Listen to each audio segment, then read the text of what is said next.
Hello friends, welcome to my YouTube channel. आज का अपना वीडियो है important question of seed science के ऊपर, बीज विज्ञान के कुछ महत्वपूर्ण प्रश्न। सबसे पहला टॉपिक है अपने पास में सीड इंडेक्स, बीज सूचकांक किसे कहते हैं। किसी भी फसल के 100 बीजों के भार को सीड इंडेक्स या बीज सूचकांक कहते हैं। उदाहरण है, चने का सीड इंडेक्स कितना होता है, तो चने का सीड इंडेक्स 16 से 27 ग्राम होता है। नेक्स्ट है टेस्ट वेट या परीक्षण भार किसे कहते हैं, तो किसी भी फसल के 1000 बीजों के भार को टेस्ट वेट या परीक्षण भार कहते हैं। यहाँ पर एक एग्जाम्पल दिया हुआ है फेलेरिस माइनर, जिसे सामान्य भाषा में गेहूं का मामा कहते हैं या गुल्ली डंडा खरपतवार भी कहते हैं। ये गेहूं की फसल में होता है। इसका जो परीक्षण भार है वह 2 ग्राम होता है। परीक्षण भार के कुछ और भी उदाहरण हैं जो आगे दिए हुए हैं। अब इनकी आवश्यकता कहाँ होती है, सीड इंडेक्स बीज सूचकांक कहाँ पर काम में लिया जाता है और परीक्षण भार कहाँ पर काम में लिया जाता है। तो जिन फसलों के बीजों का आकार बड़ा होता है उनके लिए तो हम सीड इंडेक्स काम में लेते हैं, और जिन फसल के बीजों का जो आकार है वो छोटा होता है वहाँ पर हम टेस्ट वेट या परीक्षण भार काम में लेते हैं। नेक्स्ट है seed plot technique. Seed plot technique क्या है, इसका आविष्कार किसने किया, तो इसका आविष्कार पुष्कर नाथ ने सन 1967 में किया।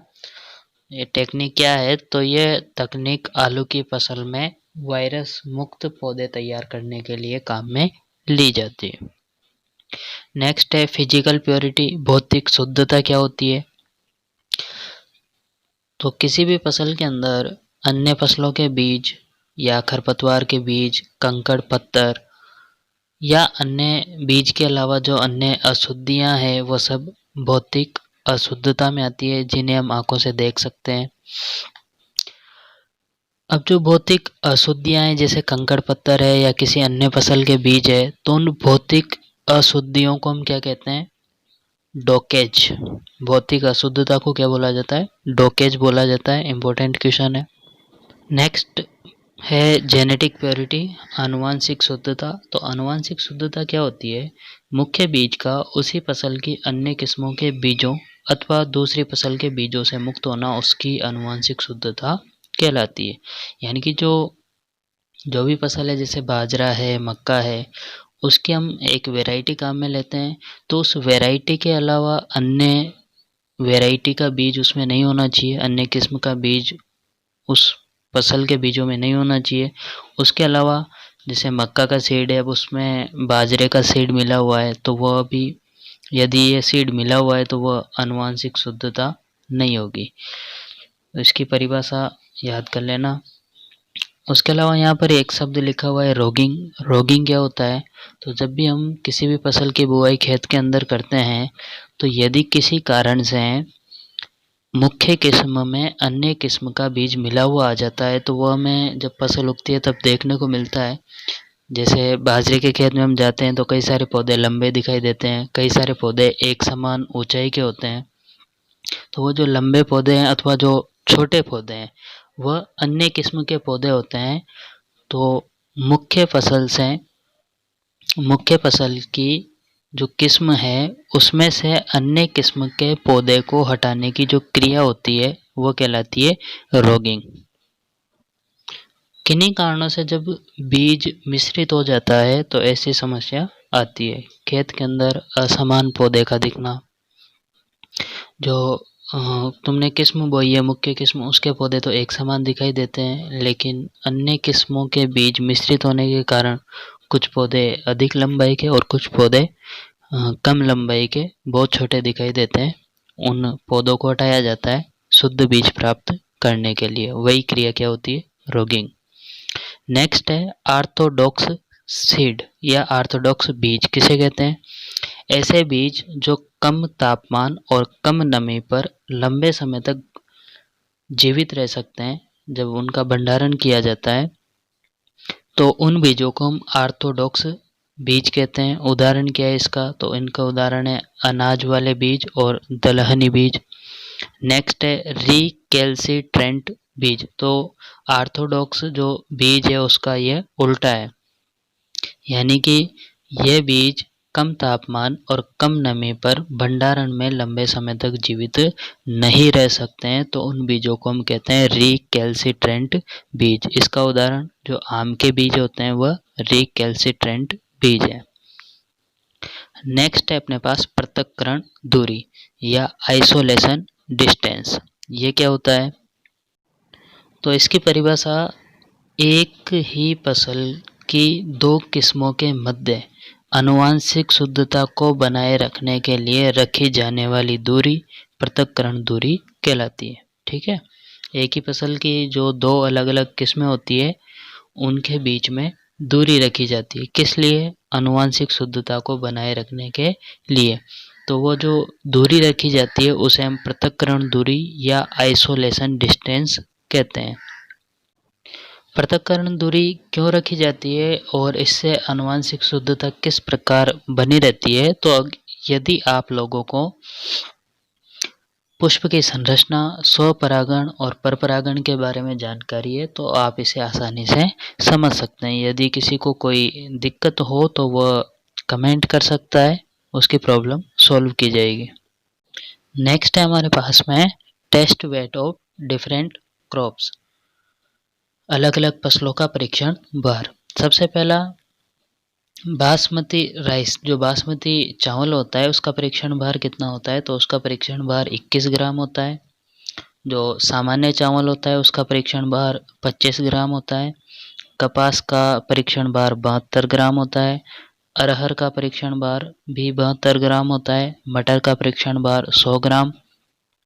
गेहूं का परीक्षण भार 40 ग्राम, ये अच्छे से याद रखना, गेहूं का 40 ग्राम होता है। और गेहूं के अंदर उगने वाले खरपतवार फेलेरिस माइनर का जो परीक्षण भार होता है वह 2 ग्राम होता है। सरसों का परीक्षण भार 3 से 5 ग्राम।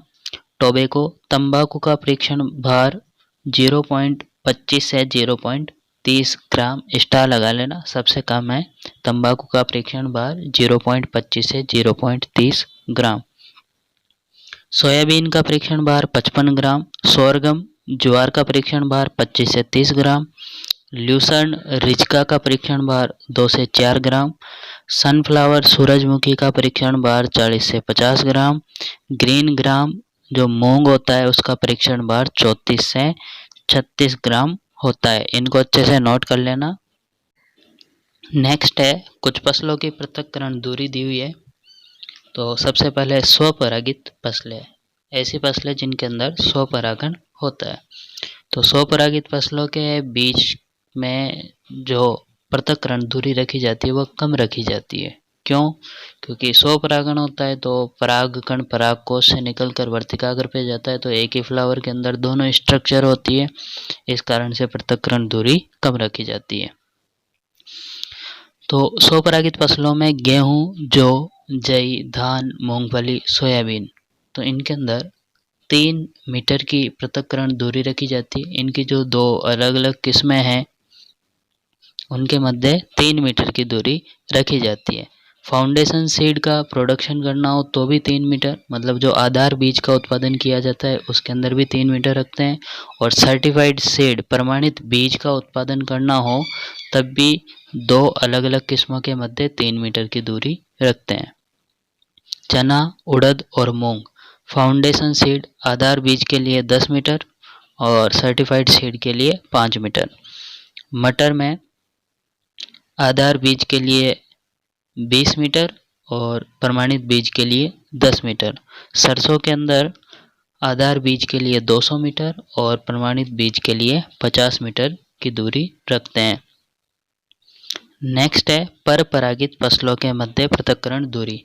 तो मक्का, इस पे स्टार लगा हुआ है, अच्छे से याद रखना। यदि मक्का का आधार बीज का उत्पादन किया जाता है तो 400 मीटर की दूरी रखते हैं और प्रमाणित बीज का उत्पादन किया जाता है तो 200 मीटर की दूरी रखते हैं। संकर बाजरा में फाउंडेशन सीड के लिए 1000 मीटर, सर्टिफाइड सीड के लिए 200 मीटर। मूली व सलजम में फाउंडेशन सीड के लिए 1600 मीटर और सर्टिफाइड सीड के लिए 1000 मीटर। सूरजमुखी व कुसुम में फाउंडेशन सीड के लिए 400 मीटर और सर्टिफाइड सीड के लिए 200 मीटर। गाजर के अंदर फाउंडेशन सीड के लिए 1000 मीटर और सर्टिफाइड सीड के लिए 800 मीटर।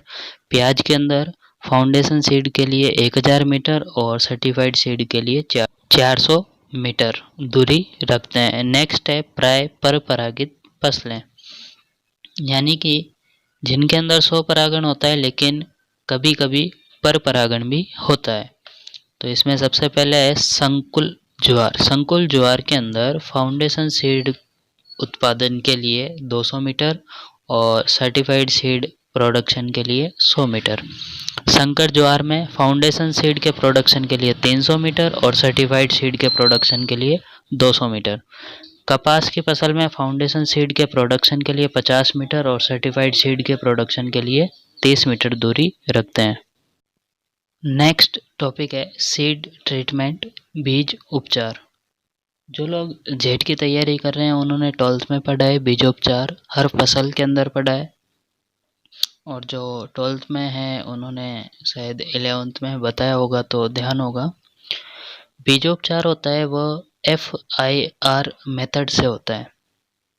FIR मेथड क्या है? तो F का मतलब है फंजीसाइड मतलब कवकनाशी, I का मतलब है इंसेक्टिसाइड यानी कि कीटनाशी और R का मतलब है कल्चर, राइजोबियम कल्चर हो सकता है।